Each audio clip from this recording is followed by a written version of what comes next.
안녕하세요. 민경수 야구연구소에서 투수 동계 프로그램을 모집합니다. 야구 선수 동계 시즌이 중요한 이유는 시즌 중에 떨어진 체력과 근신 경기의 회복, 그리고 내년 시즌의 퍼포먼스를 위해 신체적 능력을 많이 올릴 수 있는 찬스이기 때문이기도 하지만 실제적으로 방문하는 선수들에게는 생각보다 많은 문제점들이 발견됩니다. 바로 터질 수 있는 실질적 위험 요소와 잠재적 위험 요소들을 갖고 있는 경우가 많은데요. 가장 타격이 큰 부상은 어깨와 허리, 골반 부상입니다. 레슨 전 시행되는 기능 검사 시 심각한 가동범위 제한이나 어긋나 있는 어깨 거들과 골반의 불균형 등이 발견되곤 하는데, 이런 부분의 케어도 동계 프로그램 시 시행되는 중요한 프로그램입니다. 그리고 왜 중3에서 고1 시기가 야구 트레이닝의 골드 타임인지에 대해서도 말씀드리겠습니다. 자, 오. 야구 선수의 파워는 스피드를 동반해야 하고, 그 스피드가 투구나 타격 때 나타내야 하기 때문에 단순하지가 않습니다. 첫 단계는 힘을 사용할 수 있는 범위인 가동 범위와 협응 능력을 위한 부분적 활성화 운동에 들어가는데요. 이때 골반 매뉴얼부터 시작해서 어깨, 흉추 매뉴얼 등을 통해 사용할 수 있는 범위를 확보해 놓습니다. 협응 능력을 위한 활성화 운동에는 각 관절을 연결짓는 둥근, 중둔근부터 해서 무릎의 활질 방향을 쏠리지 않게 만들어줘 부상 방지에 절제적인 VMO 운동, 그리고 발을 짚는 운동들로 기본적인 부분적 활성화를 만들어 놓습니다. 이 단계를 마쳤다면 제가 항상 강조하며 부상과 실력의 절대적인 비중을 차지하는 척추와 골반 컨트롤, 럼보 펠빅 컨트롤 운동에 들어갑니다. 부상 방지에 많은 관여를 하는 코어 로컬 머슬 활성화를 위해 예측하지 못하는 움직임의 코어 운동부터 회전 운동 시 많이 다치는 유방연근 강화와 평형 감각 운동을 통해 지면을 강하게 사용할 수 있는 기능들을 만들어줍니다. 이제 다음 단계로는 스트렝스와 입체적인 스트렝스 훈련에 들어가기 전 인간의 기본적인 5가지 움직임에 근거한 푸시, 풀, 스쿼트, 힌지, 로드 캐리 운동들로 몸을 준비시킵니다. 이 운동들은 영상 마지막에 넣어드리도록 하겠습니다.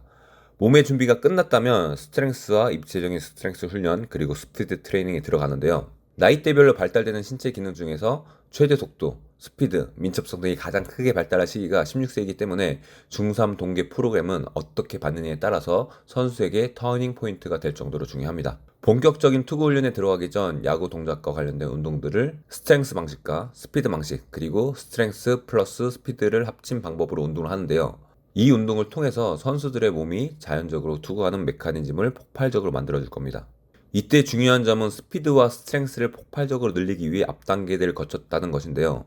개수를 줄이고 강도를 높이면서 기술 훈련 시 점진적으로 실질적인 몸의 안정감과 구속 증가를 체감할 시기가 됩니다.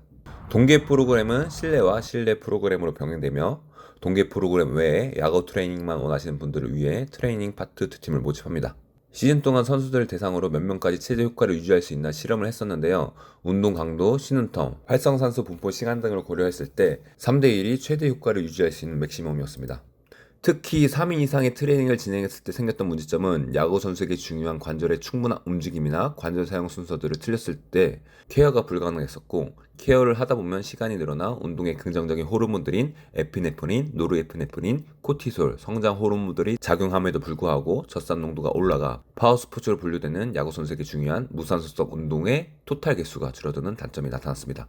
동계 프로그램에 대한 전반적인 설명을 마쳤고, 인간의 기본 움직임에 근거한 베이직 운동들을 설명드리며 마무리하겠습니다. 운동 퍼포먼스 어떻게 올릴 수 있을까요? 라고 물어본다면, 나는 어떤 종목의 선수이고 어떤 특성을 갖기 위해 운동을 해야 하는지를 알아야 합니다. 종목이나 포지션에 맞게 큰 몸을 만들기 위해서 운동을 할 것인지, 강한 몸을 만들기 위해서 할 것인지, 빠른 몸, 내구력 좋은 몸, 민첩성 등으로 갈 것인지로 나눌 수 있습니다. 선수들이 상체, 하체, 등 어깨 2두, 가슴 3두, 하체 등의 운동 루틴에 대해서 물어보고 몇 분할이 좋냐고 물어봅니다.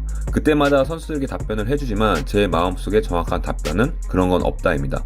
루틴이 있다고 해서 웨이트룸에 가서 느낌 가는 대로 들고 싶은 기구를 드는 게 아니라 어떤 부분이 나에게 필요한지 분석을 하고 적절하게 프로그램에 들어가야지 높은 퍼포먼스를 낼 수 있는 것이고, 선수들이 이 부분을 터득하기를 바라는 게 저의 마음입니다. 왜냐하면 그래야지 상위 1%들만이 될 수 있는 프로 선수가 될 수 있는 것이고, 프로 리그에서도 살아남을 확률이 높아지기 때문이죠. 야구는 짧은 시간에 이루어지는 파워 스포츠입니다. 야구에 대한 필요한 에너지 시스템을 보면 야구는 95%의 동작이 ATP, 크레아틴, 파스포릭 에너지 시스템을 의존하고 있습니다. 즉 야구는 95%의 확률로 운동 동작이 3초 이내로 끝난다는 거죠. 그런데 야구에 필요한 게 파워라고 비기너 단계에 있는 선수가 바로 파워 단계에 있는 운동을 하면 안 되겠죠. 파워를 올리기 위해서 나는 어떤 단계에 있고 어떤 것을 보완해야 하는지 분석하고 실행해 줘야 합니다.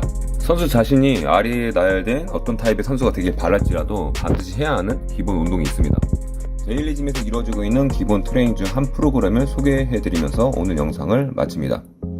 사람들이 가지고 있는 5가지 움직임에 따라 짜여진 기본 프로그램 중 한 가지인데요.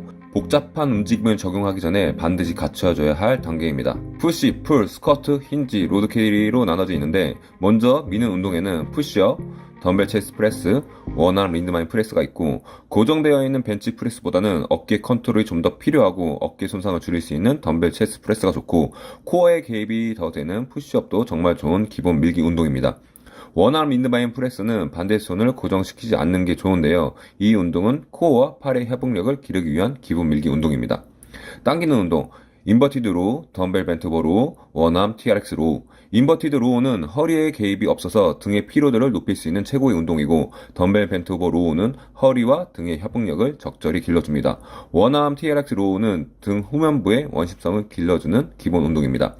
스쿼트, 고블리 스쿼트, 백 스쿼트, 리얼 풋, 엘리베이티드 스쿼트 등이 있는데요. 제일 쉬운 스쿼트라고 불리우는 고블리 스쿼트는 백 스쿼트 전에 수행해주는 게 좋고 그 다음은 RFE 형태의 한발 스쿼트로 진행합니다. 후면 사슬 운동으로는 데드리프트, 캐트벨 스윙, 힙 트러스트 등이 있습니다. 이 3가지 운동은 고관절 신전과 대둔근 사용에 탁월한 운동입니다. 캐틀벨 스윙의 경우 많이 앉고 손을 많이 올리는 게 아니라 힙의 수축을 만드는 게 포인트여서 힙의 수축이 잘 이루어지는지 아니면 다른 부분으로 운동을 리딩하고 있는지 잘 체크해야 합니다.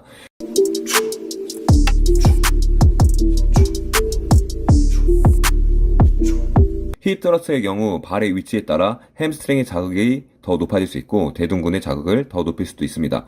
그리고 발끝을 드냐 안 드냐에 따라서 대둔근의 자극도 다르니 기본 운동도 어떤 목적에 따라서 자세가 달라질 수밖에 없는 것을 참고해 주시기 바랍니다. 마지막 로드 캐리의 경우 전완근의 근력, 경관절 주변의 안정성과 코어와 고관절의 안정성 등에 매우 효과적인 기본 운동입니다. 몸무게의 25%부터 시작하는데 강하게 걸으면서 올바른 자세를 유지하려고 하시면 됩니다. 이런 기본 운동 후에 좀 더 디테일하고 세밀한 프로그램 디자인에 들어가게 되는 거죠.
연습이